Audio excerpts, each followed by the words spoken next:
Hi, the doctor's in. I'm Dr. LB, and I'm here to help you through your math difficulties. Today we take a look at synthetic division, the remainder theorem, and the factor theorem.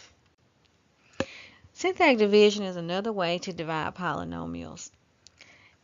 But in this case, you have to divide by x minus c. The power of x has to be 1. So, number 1, you arrange the polynomial in descending order. Write c and the coefficients of the polynomial in the top portion of a chart. Number 3, bring the leading coefficient down to the bottom of the chart. Number 4, multiply c by the leading coefficient. Put this number in the second row of the chart. Number 5, add that column together and repeat. The last number that you will get in going through this process will be your remainder. Let's look at an example. We have x squared plus x minus 2 divided by 1. So we need to figure out what this c is. So we have x minus 1. If we set that equal to 0, x equals 1. So 1 is our c in this case. Then we're going to write the coefficients of our dividend here. And if there is a coefficient missing, any powers missing, you're going to have to put a placeholder of 0. So we have 1x squared. We put in 1 for x and negative 2 for our constant. So we bring down our first term. We multiply this term by our c. 1 times 1 is 1. We add this column to get 2. 1 times 2 is 2. We add this column to get 0. This last column represents our remainder. So what is our answer?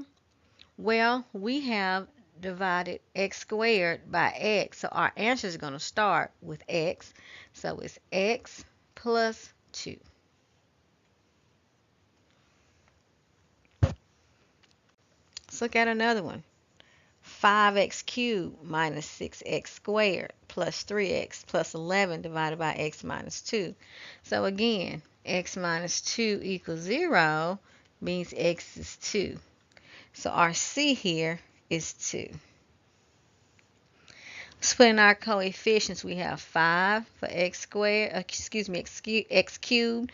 We have negative 6 that goes with x squared, 3 that goes with x, and our constant of 11.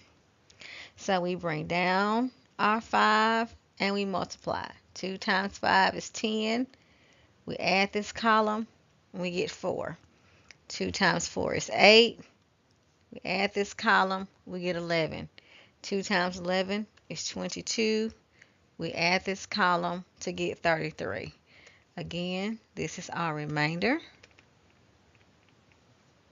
So what is our answer? Well, we divided a third degree by a first degree, so our answer is going to start with a second degree.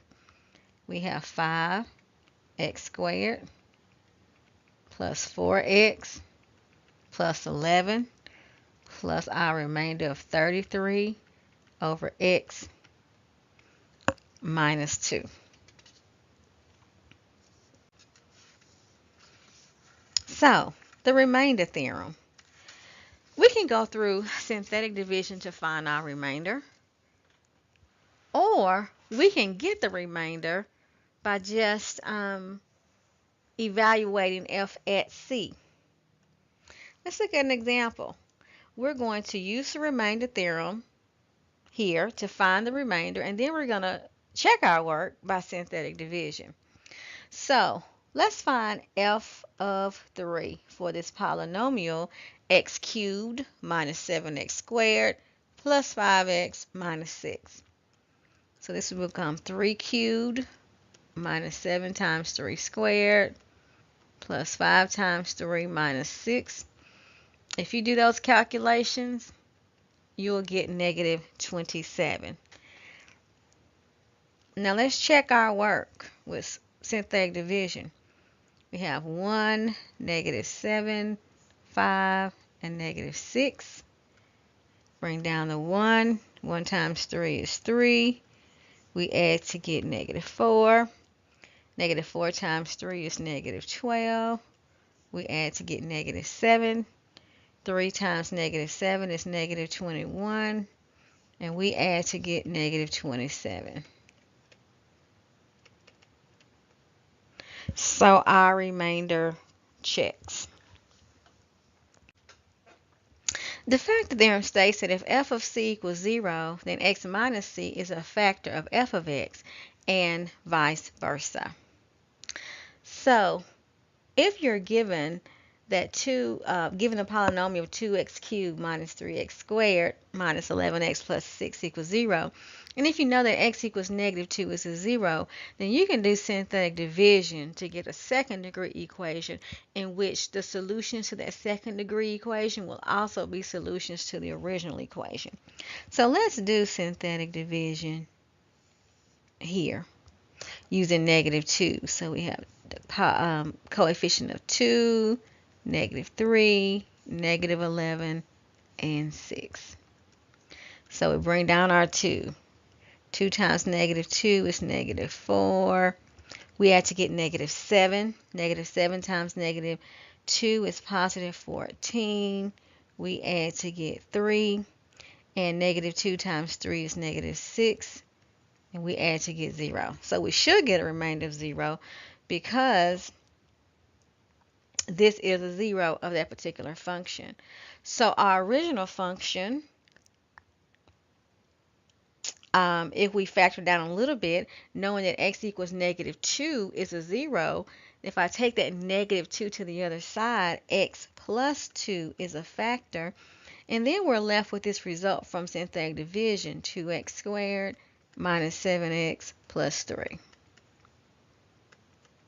So if we can solve the second one, then we will have our solutions. 2x squared minus 7x plus 3 factors to 2x minus 1 times x minus 3.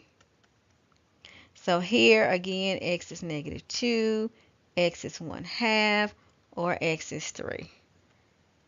So our solution set will be negative 2, 1/2, and 3. So remember that Dr. LB is always in. Please come back for more math help.